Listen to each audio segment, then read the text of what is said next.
Welcome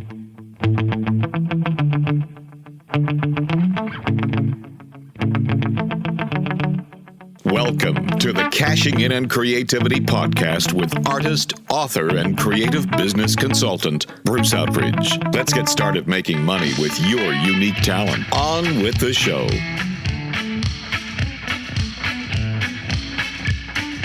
Hello, welcome to the Cashing In on Creativity podcast. This is episode number 234. I'm your host, Bruce Outridge, and today we are going to talk to Tracey Bissett. And Tracey's with Bissett Financial Fitness. It's her own business. She's a financial expert, and she is going to share with us some of the great information on how we can improve our businesses, improve our finances, give us some great tips. And I would encourage you to make sure you stay all the way to the end because she's got a great gift for us at the end. So stay tuned, and we'll be right back with Tracey Bissett.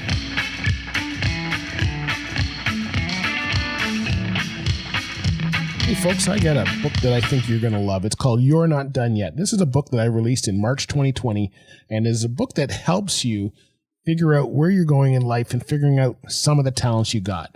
Are you wondering what your purpose is for life? Are you wondering how to live your life to the fullest? Are you thinking that education is holding you back? Or maybe you just need to help focus your life with some of the values you've got. Why not merge your talent and your skills and make yourself an awesome life? I talk all about that in You're Not Done Yet. This is a book that is a real easy read. You can find it on Amazon, or you can go to you'renotdoneyet.ca. Enjoy the book, and I hope that it helps you to focus your life.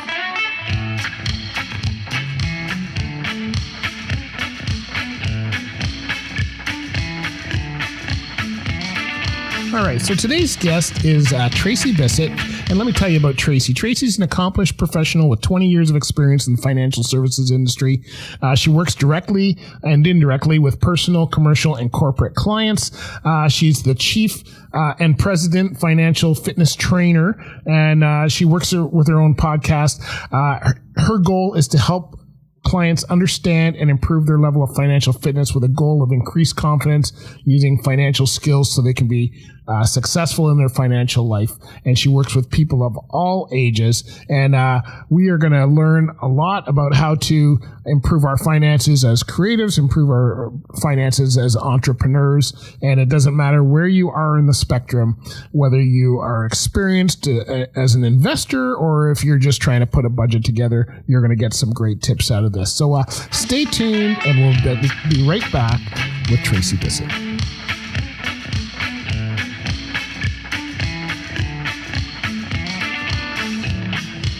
All right, everybody, on the line, I've got Tracey Bissett. How are we doing today, Tracey? Fantastic. Thanks for having me, Bruce. Good. So you're actually not too far from me, but you're in Nova Scotia now. Tell us what things are going on in Nova Scotia during the pandemic where you are. Oh, they're doing very well out here. I'm originally from Nova Scotia, so okay. I've been staying with my family for a couple months already. I'm probably going to stay a few months into probably March because of what's going on in Toronto. Yeah. They have restrictions at the border, so they're keeping cases very low. So as of the day we're recording, they've only got a total of 32 cases in the whole entire province. Stay there. Yeah. Are they on lockdown? Are they on lockdown? Like, are you able to go out and are services open and that kind of thing? Or? Most things are open. I mean, they've certainly make refinements weekly as they need to, but you can pretty much travel, go to stores with your mask, keep your distance, and the gathering limits are still quite low, but there's a lot more freedom and you don't need to be as worried when you're out and about. I'll call you when the lockdowns finish here. You can come back to Ontario because we can't do anything right now. So you're no better off here for sure. Let's get into what you do. I found you're a financial fitness expert, which is a little different than what most people say when they're in that finance world. But how'd you get started in the financial world? Give us kind of your quick backstory there. Absolutely. So, I mean, I started very, very young, loving money. I clearly remember 7 years old. I realized very quickly that money could help you do things. Yeah. And it wasn't that I was just accumulating money for the sake of it, but I wanted to go to the store all the time. Yeah. So I've pretty much been on a quest for how can I make money work for me since I was a little kid. Was involved in junior achievement in high school, and that's a really fantastic program. All their programs are great, but learned how companies work, and it really piqued my interest in business. So I went on to business school and got recruited out of my MBA by TD Bank. So I was a banker for 16 years, working in the areas of commercial lending, so helping businesses of all sizes get access to funding. And then I worked in risk management for a long time. So I actually approved the loans for companies. So I liked doing that, but I found it was really far away from the customers. And I always had so many questions and was very curious. As they do from time to time, they restructured and I didn't have a seat anymore in the organization. And so instead of quickly getting another job doing what I already knew how to do, I thought, well, maybe now is a good time to create a business doing all the things I've loved to do throughout my life. And I had very entrepreneurial roots. So I started Bissett Financial Fitness, and we do financial education and coaching for young adults as well as entrepreneurs. And sometimes those two audiences segment. And it's just really fun. For me, it's a fundamental life skill that you be able to understand your finances and be able to use your money to help you. And I don't think in Canada, especially, we do a very good job of teaching young people. Schools typically look to the parents. And so that creates extra burden and hardship on the parents because they probably were never taught. So for me, it's all about making it positive, making it straightforward. And as you said, the title is a little bit different than other people use. And so we often talk about financial literacy, and automatically we're talking about people being illiterate about money, and it's very negative. People feel insecure, they feel embarrassed, ashamed. And so for me, it's all about the positive. Wherever we are starting today, let's build on it and become more fit, just like we would do physically about our money. But we can only start where we are. So I want us to appreciate where we're starting. Everyone's at a different place and move forward with positivity and confidence. So one question came to mind. I asked this to anybody that's been at TD Bank.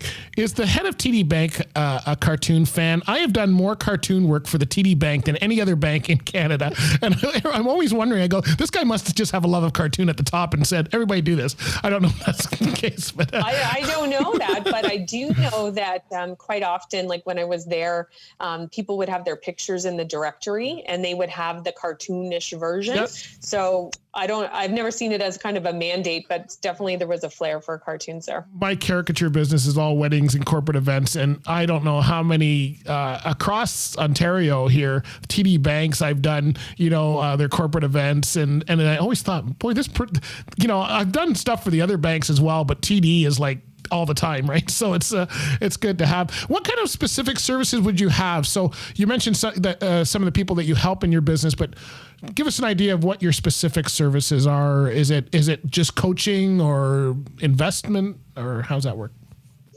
So with the entrepreneurs, particularly entrepreneurs, I generally target those whose sales are 100,000 all the way up to 2 million, because the issues are generally the same. And it's for either working one-on-one with me or working in a group program to basically help you understand financial statements, help you understand the cash flow cycle of your business. And they are all very different no matter what industry you're in. Even within a big industry, different types of businesses are going to have different cycles. And to help you get those building blocks, so then we can actually do some forecasting and planning so you can know where you're going and try to direct where you're going in your business versus being reactionary and, I can't pay that bill today because I don't have enough cash. Yeah. And so either working in a group program or one-on-one is typically what that looks like. Yeah. You were mentioning how a lot of times we don't learn about this as kids. And it's funny because my brother's an accountant. My dad was an accountant. I was the truck driver of the family. I'm the creative getting out of any of those professional jobs. And I've been in business for 15 years now. And, some of those things I heard you talking about in your podcast this morning I was listening to are things that I've put in place by chance. I mean, that's what I love about business. Business kind of forces you to get your ducks in a row if you plan on doing it for any period of time. And a lot of artists struggle with that area. So what, do you relate it to health? Do people get it better when you relate it? Like I notice even on your website, you're saying much like health, fitness, and I'm sure it's January. The two things we hear about are money and losing weight, if that's applicable to some people. So did you specifically design it that way, thinking they correlate, or is it just by chance that it worked out that way with the title? No, to me, it is an easy way to understand it. And people generally have focused on their health at some point in their life. So whether you're kind of a beginner, so you're going to take that first step off the couch, you're going to walk around the block, you're going to learn maybe about different kinds of bank accounts. Maybe you're going to learn about different types of investments. We could then come farther along the spectrum, be more advanced. So we could be training physically for a marathon, or we might be a really sophisticated investor. But the point is that everybody can learn. Everybody's on a financial fitness journey. Nobody's starting at the same place. And so you shouldn't feel bad if you're earlier in your journey than someone else, because you can only improve yourself. And I think it's kind of a daily activity where if we can learn one thing more than we knew yesterday, that's how we should do it. There's so many things to learn. So just one step at a time, one concept at a time. And if we keep staying committed to that journey, we're going to increase our foundation of knowledge, set goals, be able to hit our goals, and really just move forward with confidence. And to me, the key is that everybody's got different goals, and you shouldn't be conforming your goals to look like your friends or your family. As long as you live within your means, your goals are whatever you dream them to be. And everyone should accomplish what they want to do to make them happy. We've only got one life, so let's make sure we're focused on the things that make us happy. It's funny that and you mentioned it earlier that when we're younger, we don't talk about this. And it's, I think the two things that drive most people in life in some way are money and sex. The two shortest conversations I think I've had as a kid were money and sex, right? So I think that's the way it goes. I'll leave that alone. Don't worry, we're not going down that rabbit hole. I'm just going to go a little bit there because the research actually shows that people would rather talk about sex than money. Yeah. So money's way down the list. Yeah, it's even further. But I've never understood, I have not used geometry to this day. I don't know why they don't have a budgeting class. I think those are the things they should have in school of how to, I found over my years, and I think you just alluded, is we learn the same thing, but it doesn't apply to everybody. So, if you talk to somebody, put half your paycheck away and keep the other half, or keep, 10%, save 10%, or pay yourself first, all these things that we hear in the industry. Yet when you're an entrepreneur, especially like a creative or service business where, man, I'm supposed to put 10% away. Do I tell the bank that I can't pay the mortgage because I've got to put, because a lot of times it's by gig or job that you're making your money. So I think a lot of that common sense stuff that is true. It is, you're not telling, it just, people don't see it apply to them. Do you find that? What are entrepreneurs doing wrong that you've seen in your expertise there? So the first thing is thinking that they don't need to worry about the money part. Delegating it to someone else, or just thinking if I'm busy and I do work that pays me, it's going to all work out. So that's the first big mistake. So even if you're a solopreneur, you work by yourself, no matter what you're doing, you need to have your eye on the financial side of your business. Even if you're unincorporated, you're running everything through your personal tax return. It's still a business, and you need to focus on those numbers. So I highly suggest that at least once a month you take a look at your financial position, do some forward looking, because certainly when you do have different gigs or you're a freelancer, your cash flow is going up and down, and you need to save on the days when you've got a lot for the days that you don't. The next big thing I see, and this would be, it's very common with creatives because we may have an incorporated business, we may not, but there's this commingling of stuff going between our business account and our personal account. It's on our personal credit card, but it's a business expense. And that just makes it even harder to figure out the numbers. So save yourself some headaches, and just even if you're still doing everything under your personal name, get 2 different credit cards, one you use for personal, one you use for business. Because trying to make sense of that, you don't know then if your business isn't profitable, or if your lifestyle is too expensive, or where the issue really happens to be.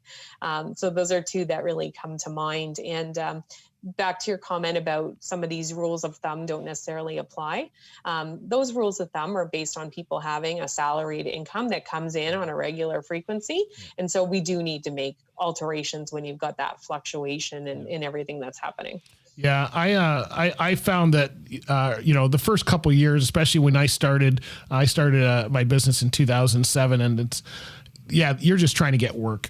You're just trying to pay whatever. You're not making anything for the first year, maybe, depends. But once, a couple years in, when things got flowing, we started working with the numbers, and, we're incorporated, have an accountant and all of that. And it's one of the best things that you can do to really start realizing actually how to focus your business, because you start seeing what's actually bringing money in. Because a lot of us, myself included, will spend a ton of time on stuff that's not really bringing in money, but it's really fun to do when I should be spending more time on the things that actually bring in money, right?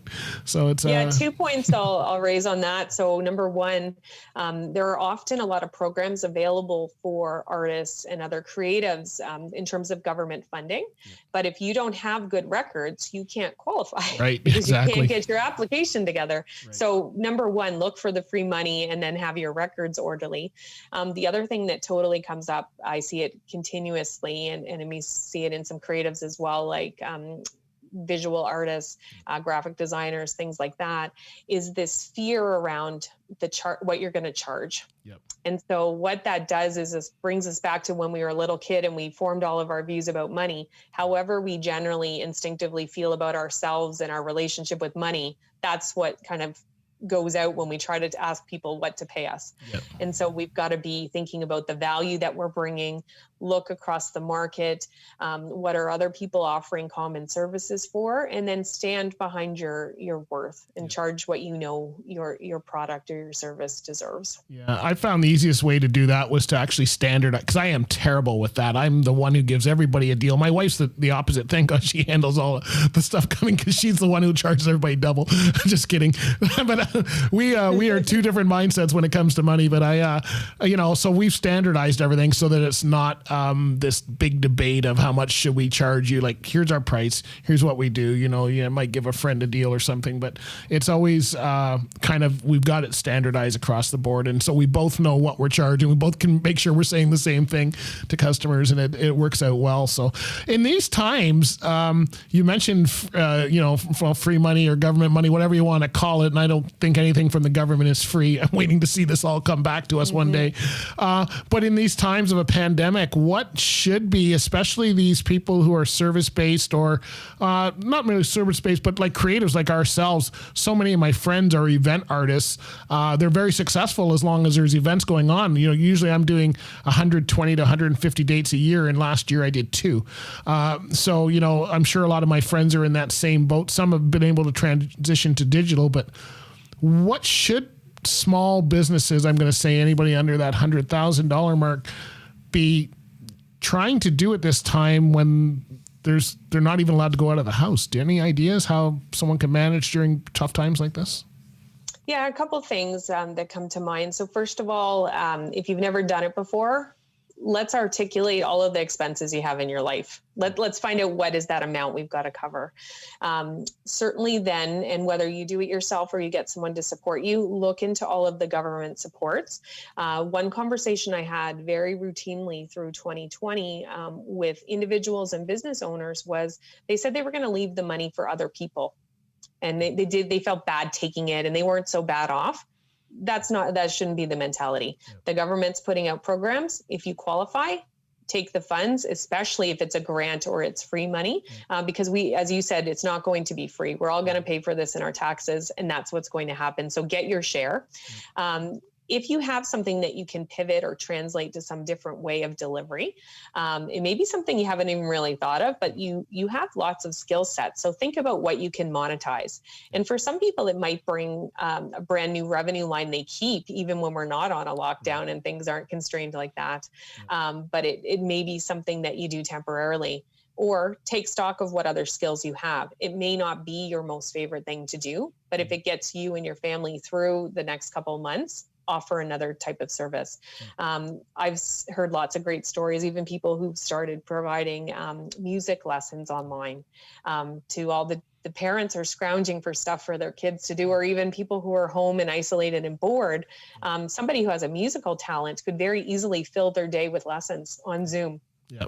And so it's not as great as if we're going to be in person, but it's providing joy, new skill development to the person who's taking the lessons, and then it can provide you with some income to help you through. So be open and don't really turn down opportunities too quickly. Think through and maybe talk with some other people about, hey, what do you think people need right now?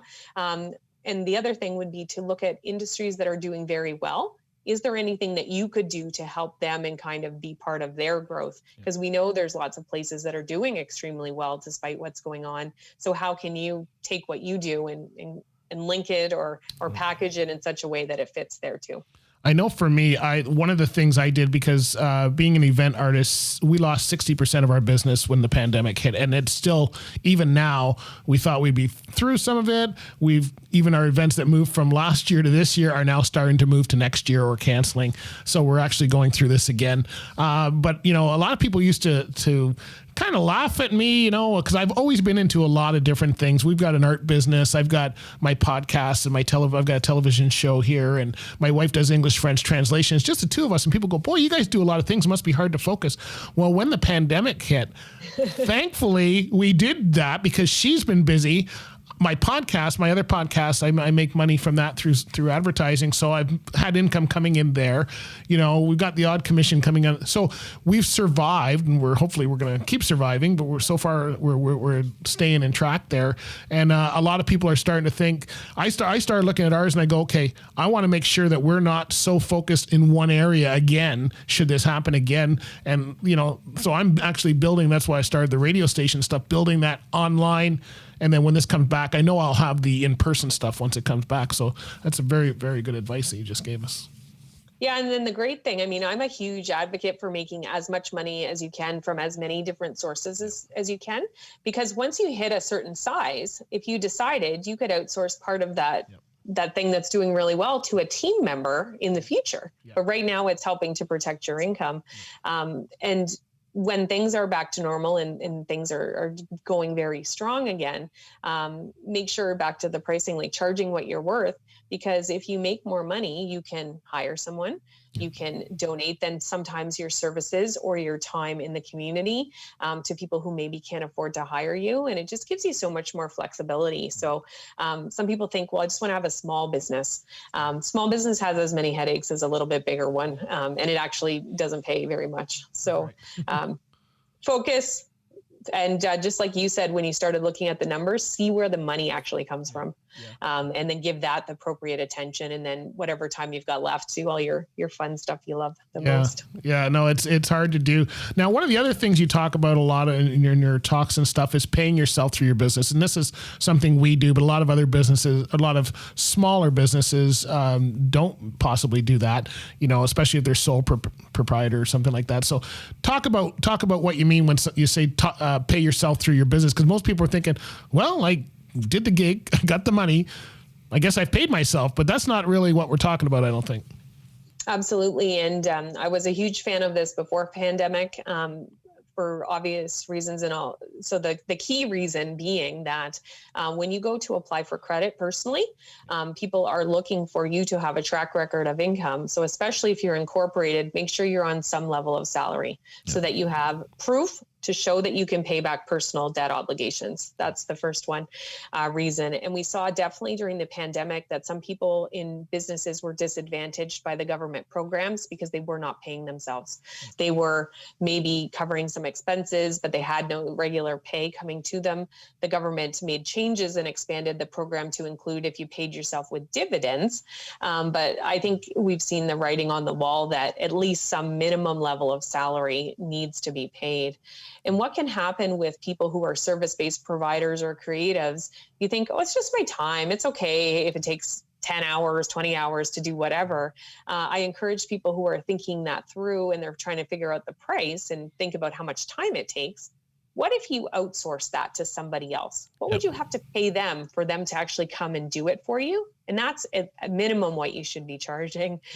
So if that ultimate price isn't feasible to the client, maybe look for a different target in the market who could buy it, maybe offer a variety or a different spin on your service or your product to make sure that you're actually making the money. But that one question about, could I pay someone to come and do this for the amount I'm getting paid? The answer is always no, because you very much diminish the value of your own time when you're doing things. Yeah, I that's very important. I encourage creatives, if they're trying to figure out how long a project might take, is to actually take the time to time yourself when you're doing a project. You know, if you're working 2 hours today and 2 hours tomorrow on that project, that's 4 hours.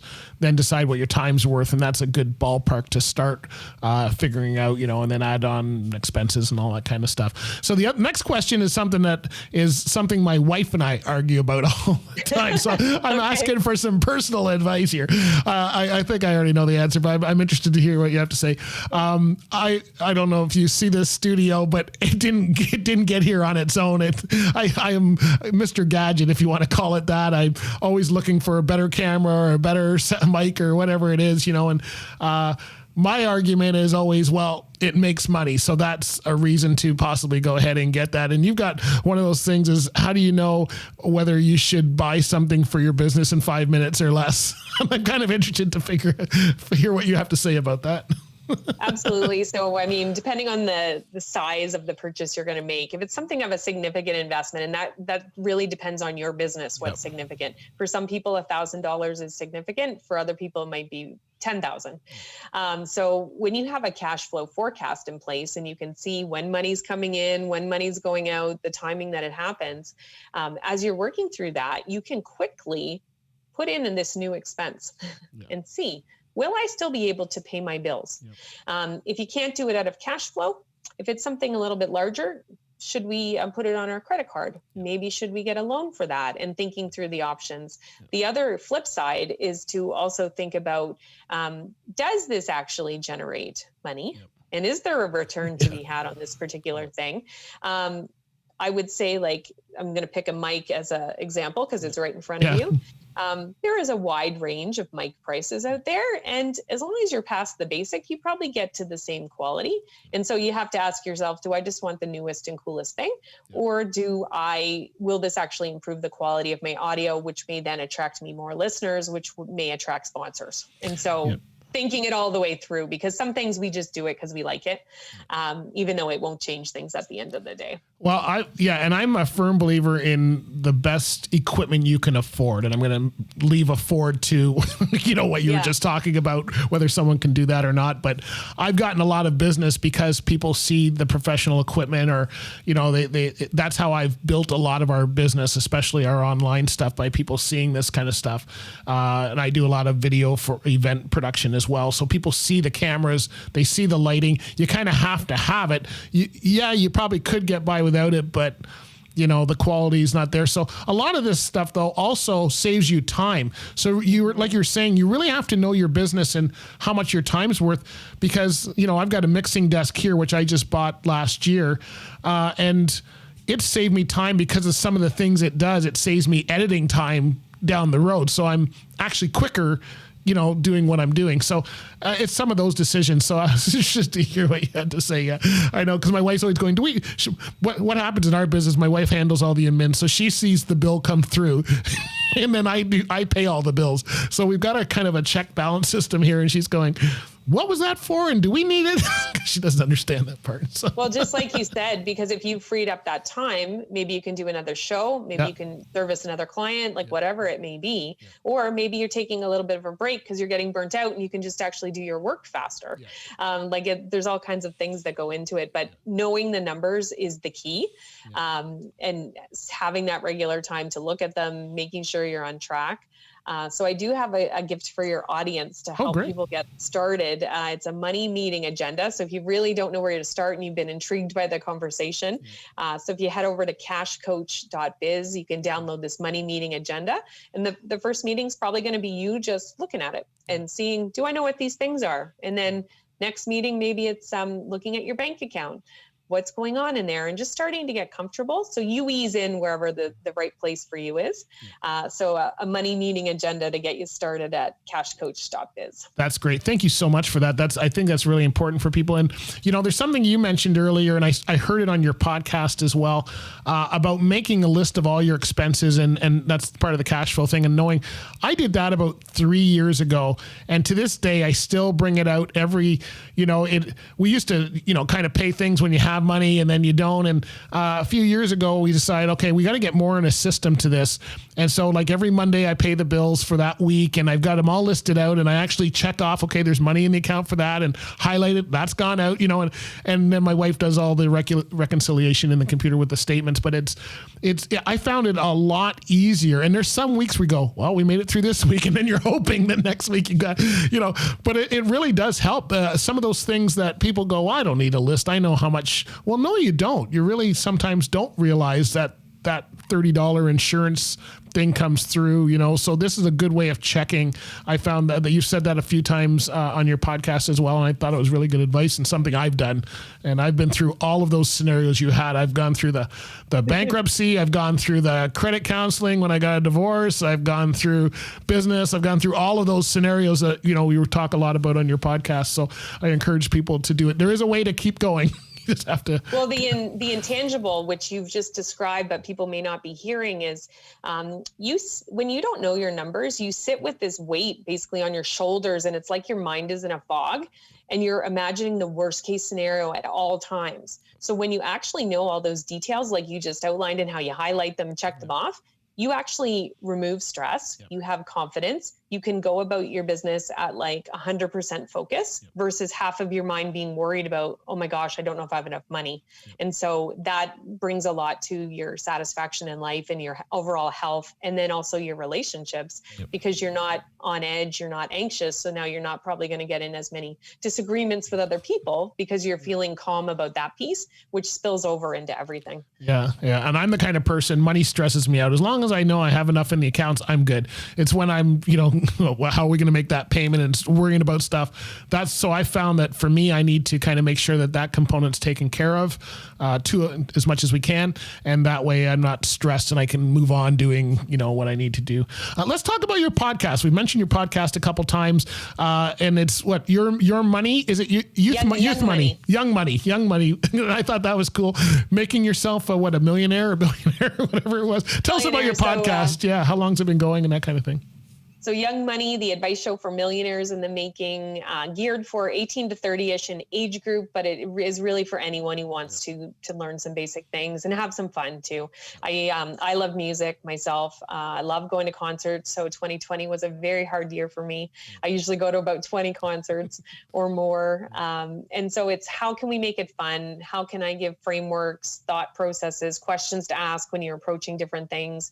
We also showcase many experts. We also showcase a lot of young people so people can hear from their peers around how they're doing things well or not well. Also feature a lot of entrepreneurs. So I've had some singers on the show, some other creatives, and just seeing from different perspectives the way money is showing up in their lives. We've been around for 3 years, which I'm super proud of. We do a weekly show, sometimes a little bit more often. We are listened to in over 40 countries, so I think that's pretty cool. And as a former banker, I never imagined I would be very creative to make a podcast, and it's been one of the best things I've ever done. So it's so fun. Yeah. And I love podcasts. I didn't even know about podcasts when I started mine out. My very first show, my other show, which is larger and been going longer. I was going to make a video thing like everybody else on YouTube. And then I found out about podcasts and I fell into that. And because it's geared to truck drivers, it made more sense for it to be a podcast than a video channel. And I've just loved it. And it's just been expanded. It's brought so many opportunities from television shows to stuff. And I was listening to one of the episodes you had with Preet, and I really liked Preet was one of your guests, and he was a race car driver, an investment guy, and video production. And, I love when I hear a guest like that, because that's kind of how my life is. Like I wasn't doing video production 4 years ago or 5 years ago. That kind of I bought the video cameras to kind of do the podcast, and it just kind of all it's all grown in its own way to where that's also income generating as well. So I like when I hear guests like that because I was the one who dropped out of high school at 17 and went trucking for 25 years and now into this. And, you think, if you don't go to college, you don't go to university, then you have no chance of making it. You're never going to be rich unless you understand investing and all of this kind of stuff. And then when you hear guests who go, no, I went race car driving for a year and then I started a YouTube channel and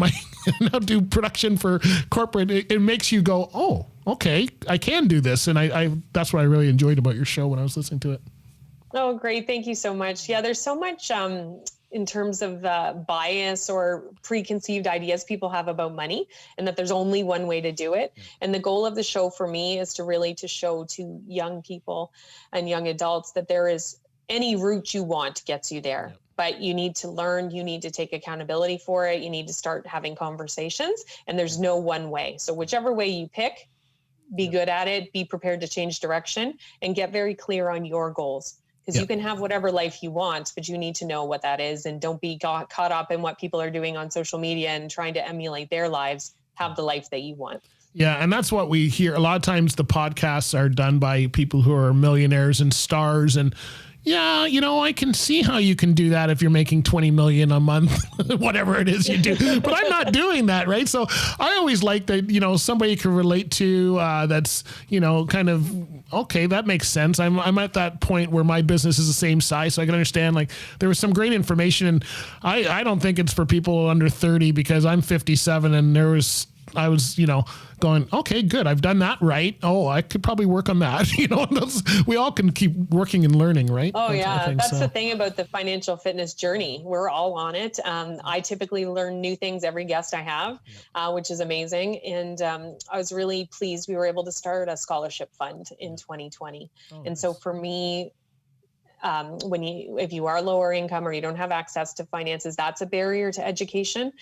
So I want to defray some of those costs for people. So we've started out small, but we had 7 extremely deserving recipients who received the Young Money Scholarship in our first year in 2020. And we're going to continue that. So proceeds from my coaching and education business go to fund that. And the 2 criteria for the people are, so you've got to be going to school in Canada. You don't have to be a Canadian resident, but you're helping someone else accomplish their goals, and you have an idea about what your future might look like based on what you're studying.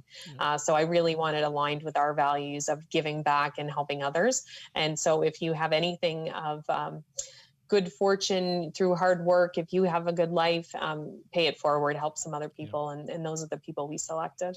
That's great, because I've got a show here in Burlington called Inspiring Youth. It's on Coach Coast Community Channel, and that show is all showcase. There's some ambitious youth in our community. We kind of all got a bad rap of being young and millennial and crazy. And sometimes we do stuff. I remember when I was that age. We won't talk about that on this show, but there's some really inspiring youth out there, and it's amazing. So keep up the good work. I thought it was great. I thought it was a great show. You've got a new listener, a new fan. Thank you. I've got a couple more episodes. I just download episodes as I pick podcasts based on what I would like to learn that day.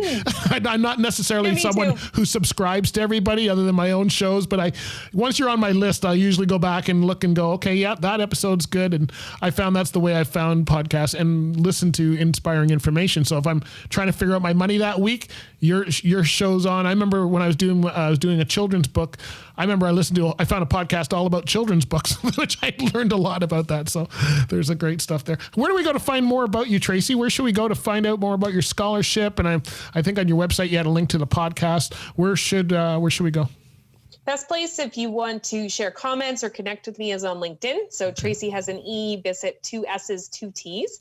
And when you go and download that money meeting agenda, you're going to pop right into my website. So that was at cashcoach.biz. And you can link to the scholarship. You can link to the podcast. And we'll also be having a YouTube channel coming very shortly, which is going to have dedicated content for the entrepreneurs. Nice. And we'll have short little tips. So I hope a lot of your listeners check that out as well, because it's going to be how do I do this? When I'm doing this, how do I go about it? What are the questions I need to ask? So very short, very practical, easy to implement tips. Okay, I've got one more question for you. Which do you find that there's certain people, and I'm going to say people myself, a lot of creatives, we're not interested in business. We'd like to do our art, but we're not good at business. Is there a tip that maybe you have somebody who knows they need to kind of work on that, but they're I kind of go over there, and every time I go, oh, okay, I saw like a plus sign, so I go back. Is there any tip on how to get someone to look more at their financial? I know you said a lot of tips, but I'm just thinking from a personal standpoint, is there a way of breaking through that wall of, okay, I've got to go do this. I'm always afraid to go see my accountant or somebody because who knows what they're going to tell you, right? So any tip for someone, especially creatives, I find artists are like that. So two things, and it extends way beyond creatives. Let's be honest. People start businesses because they're good at something, they excel, and they're passionate. So most entrepreneurs have no financial training. So just I'm kind of the exception because that was my background. One, set a regular time where you're always going to look at it. Okay. And then it's going to feel uncomfortable the first few times. So weekly, I think, is great, even 30 minutes. Just a short amount of time, get into the habit, and then it's going to be something you look forward to because it gives you peace and confidence. But then having someone you're accountable to either talk to about it or explain it to. So it could be a spouse, it could be a friend, it could be a business coach, but somebody where you've got to get in that regular habit of having the conversation, because what you'll find is your way of describing it's going to increase, your questioning is going to go a little bit deeper, and you just got to start a new routine, just like anything else, and just like physical fitness. Going to the gym 1 week in January is not going to make you more fit. Oh, man. Gotta go again. Oh, yeah, I know. I'm a regular at the gym. That was for my wife. I'm going to leave that alone, too. Well, Tracey, thank you so much. This has been very informative. I'm sure people got I know I got a lot of good information out of it. I'm sure other people do, too. And I would encourage them to start down that road. I know at first, and I'm just like anybody else, the last thing I want to do is talk about my finances, but if you actually make that conversation and start that conversation, a part of this is the plan. I think most of it is just knowing you have a plan can take so much stress out of what's going to happen. You may not get that plan totally done, but at least having a plan and starting can give you a lot of comfort, I think. So thank you for all the great tips today. Thank you. It's been my privilege to be here. And my final piece of advice for everyone is to be kind to yourself. You're on a journey. You're going to have missteps. Get back on the journey. Keep trying one day at a time, but have some patience because it's a new routine and you're going to make mistakes, but that's okay. Everybody does. So cut yourself some slack and be kind. Sounds good. That's perfect advice to end on. Thank you very much, Tracey. Appreciate it. Thank you.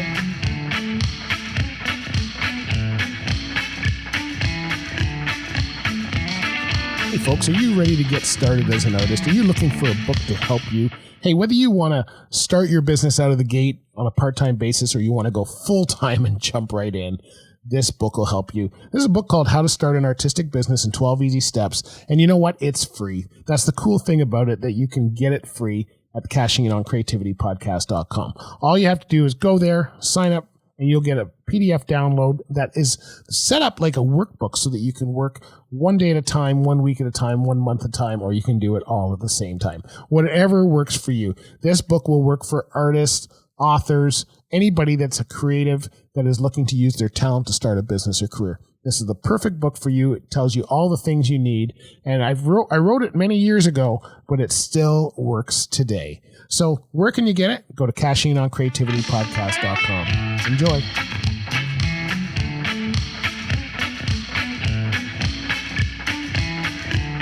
All right, so that was a great interview with Tracey. Hopefully you got some great information out of there. I would urge you to check out her podcast. She's got a great podcast for everybody. I listened to some and they were very, very informative. And it's called Young Money with Tracey Bissett. So check that out on your favorite podcast platform. And don't forget to check out her great gift that she gave us, which is a money meeting agenda. And you can find that at cashcoach.biz. So go to cashcoach.biz, B-I-Z, and then you can download the money meeting agenda, and that's a special office, thing just for our listeners. So we really appreciate that, Tracey. Thank you so much. And make sure you follow her podcast, follow out, and if you want even more help with that, you can reach out to her and talk about her services. I will put her information in the show notes and so that you can click through, and I would encourage you to check that out. And this is a great time to start getting your financial picture perfect. There, see how I put the whole art thing in there? That's great. All right. Well, listen, thanks very much for listening. Hope you'll follow us on social media. We're on Instagram, Twitter, Facebook. Just look for Cashing In on Creativity Podcast, and you can get the podcast at any of your favorite podcast platforms. And we look forward to having you listen to us again. All right. Bye for now. Thanks for listening. Need to know more about your host or the show? Check out your host at bruceoutridge.com and learn more about the show at cashinginoncreativitypodcast.com.